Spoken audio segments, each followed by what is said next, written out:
Hey guys, and welcome back to my channel. If you're new here, my name's Millie, and last weekend I raced my first ever half marathon. Today I'm going to talk about my running journey, training for this race, the race itself, what went well and what I could have done better, because something will always go wrong when you're training for a big race. So I've done a video before on my journey of exercise, so I'm not going to talk in depth about that today. If you are interested on my thoughts around exercise, I've done a deep dive. I'll link it up here. I was never sporty growing up. I hated PE lessons and I would do absolutely anything to get out of them. My running journey didn't start until 2020, 2021. And in all honesty, I didn't pick up running for the right reasons. I had an eating disorder, and for me, running was a way to easily burn through calories. However, under-fueling and overtraining will only ever lead to one thing: injuries. In mid-2021, I developed a really bad injury to my knee and I had to stop running entirely. In fact, I couldn't even walk for a few weeks. This was a blessing in disguise to me, as it was soon after that I actually entered recovery from anorexia. Over a year later, in October 2022, I finally hit the trails again and started running.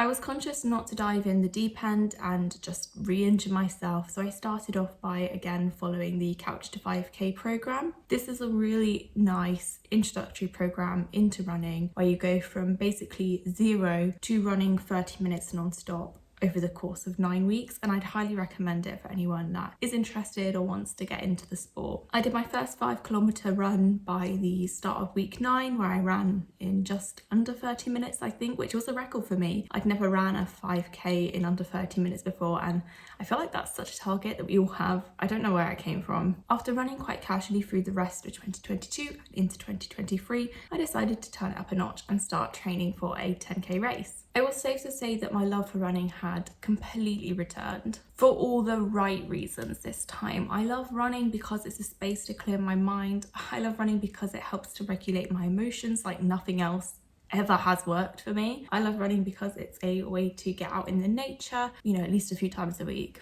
So I signed up for this 10-kilometer race, and in October of last year, I raced the women's 10-kilometer in Edinburgh. I finished in 55 minutes. And then I needed a new challenge, so enter the half marathon. My whole running journey, I knew that the end goal was going to be these longer distances. I love the serenity of just your footsteps hitting the trail for a few hours even. It was almost meditative. It was almost like meditation. So I started half marathon training. My training mostly consisted of 3 types of run, and if you're a runner, you'll know this, so skip ahead. So there was firstly the easy runs, where you're just going out there, chilled pace, nothing speedy, keeping that heart rate down, building up that base. Tempo runs is more like the speed work, so interval sessions, or just maintaining a faster pace for a longer period of time that kind of pushes you and builds up your speed basically. And then also the long runs, which got increasingly longer over the course of the plan, and that's to build up your endurance. And for the first month, my training plan went super smoothly, no issues. I was loving it. Runs were still short and they fitted around a full-time job quite nicely. And plus we were coming into summer at the time, so the warmer, longer days definitely helped. It went tits up from July. A full 3 months before race day and my training plan had collapsed completely. Firstly, we went to this music festival. I vlogged it, you may have seen, which was definitely a fun and needed break from work. However, the amount of walking that we did that weekend left me more tired than a full week of half marathon training. On top of that, we moved house the day after this festival. So it was just a really chaotic couple of weeks. Once settled into my new or old home, I've moved back in with my mum and dad, I tried to get back on my training program. However, not accounting for those few wobbly weeks, not following the suggested mileage, I went out too fast, too far, and got shin splints. Another wobbly week. And then came my holiday to Greece. Another 2 weeks of not following the plan. And suddenly it was September, I had a month until race day, and I was so underprepared. I still hadn't run longer than 10 kilometers. I knew something had to change if I had any hope of finishing this race, let alone trying to finish in my goal or target of 2 hours and 15 minutes. I stopped following the Nike plan that I had been using, which is a really good plan if you follow it, and I devised my own. I do know my own body better than anything downloaded from the internet after all. I crafted a plan to increase my long run mileage up to a maximum of 15 kilometers just 2 weeks before the race. A bit controversial. If you're running a half marathon, the suggested longest run you do beforehand is often 18 to 20 kilometers. So 15 still meant that there would be another 6 kilometers to run on race day, which is quite a big difference, and it actually worked. I felt like I was improving again. I ran 13 kilometers on trail to say hi to my grandma who was staying locally for the week. I injured myself en route, trigger warning for this picture, but we made it, and we made it in a good pace as well. I finally felt like I could breathe again at paces that felt so effortful just a month before. I dialed in my nutrition. I was testing different sweets, different energy gels, trying out electrolytes, different pre and post-run fueling strategies to get it right for race day. I found eating every 20 minutes works best for me. I would pop a M&S fizzy gummy worm every 20 minutes, and every 45 minutes I would have one of the high 5 energy gels. I found that these were the best texture. If you know energy gels, you know. Electrolyte tablets in my water also helped to stop my calves from cramping up after about an hour and a half of running. I found that eating peanut butter shortly before a run led to the most awful runner stomach, even though it feels like everyone on TikTok swears by a peanut butter bagel as their pre-run fuel. Not for me. It had to be a big bowl of plain porridge with maybe a dash of honey and a banana mixed in. But still, something wasn't quite right. I was coming up to the longest run and I had a few niggles in the knees. Something just was off. And that's when I realised my shoes probably had like 600 miles on them. I needed new shoes. So new shoes ordered, 15 kilometers flew by. I was feeling really good. Good morning. I don't have anywhere to put my phone, so I'm just gonna hold it. But today I'm going for my last long-ish run of this training plan, and I'm using this as a little bit of a trial run for half marathon day. I've got the headphones that I plan on wearing. I've got my electrolytes, which I'm practicing running with for the third time. So yeah, the main thing I'm stressed about at this time are the headphones, because I normally run with like big over-ear ones, but I just don't want to be doing that for the half. I still want to be able to take in like the atmosphere and like what's going on around me, so I thought I'll just do these in-ear ones. I'm going to test today to make sure they're comfortable. If they're not, I don't really have a plan B, so headphones are definitely a no. I'm gonna have to run with over-ear ones. 2 weeks to go, time to taper. Tapering is when you cut back on the amount of running that you're doing, basically. It's that chance to fully recover your muscles so that you're prime and ready on race day. Now for me, in the taper, I ran maybe once. Again, this is really not normal, and I would not recommend that either. Normally people, I think, cut their mileage by like 25. And the reason for that is because I was having knee pain again, and my runner friend told me that this was probably just a case of paranoia, but still I was convinced I'd fucked up my knee, and I just had these horrible visions of me like collapsing on half marathon day, needing to be taken away in a stretcher and having to use crutches for the first 2 months of my backpacking trip, which is coming up in a month from now. I was jittery. I hated this taper more than any of the training I'd done. I just wanted to know if I'd done enough, whether my stomach would hold itself together on race day, if this stupid knee pain would go away. It's currently 5 p.m, night before race day, and I've just been lounging around, laying out all my stuff for tomorrow. I've been biting my lip, which I do when I'm stressed, so I'm a little bit nervous, to say the least. This is the outfit that I'm going to be wearing tomorrow, and I need to put this on here tonight. I've got tissues, so I always get a runny nose, Vaseline for the chafing.